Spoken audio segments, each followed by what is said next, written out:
বর্তমানে সমুদ্রে ভয়াবহ অবস্থা বিরাজ করছে।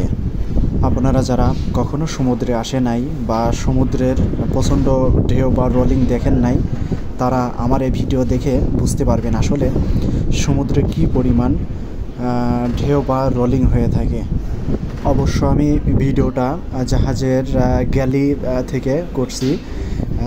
কিনারায় আমার নিজেরই যাওয়ার সাহস হচ্ছে না, প্রচণ্ড রোলিং বাতাস, যার কারণে কিনারায় যে ভিডিও করব সে সাহস আমার নিজেরও হচ্ছে না। সমুদ্র এবং জাহাজের আপ ডাউন দেখে আপনারা বুঝতে পারছেন যে আসলে ঢেউয়ের মাত্রা বা ওয়েভটা কী পরিমাণে হয়ে থাকে। ভিডিওতে দেখা যাচ্ছে দূরের একটি লাইটার জাহাজ কী পরিমাণ আপ ডাউন করছে।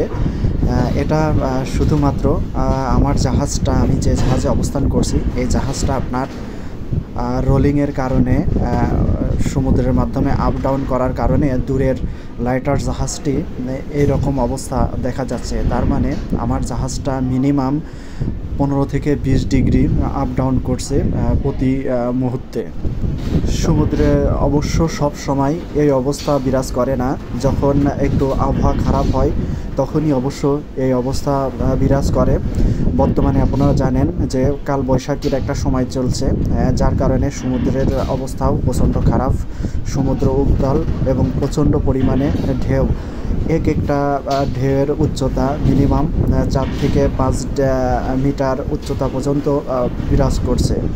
আসলে এই অবস্থায় সমুদ্রে চলাচল একটু ডিফিকাল্ট। তারপরেও আমরা যারা নাবিক আমাদের আসলে চলতে হয় দায়িত্ব এবং জাহাজ পরিচালনার জন্য।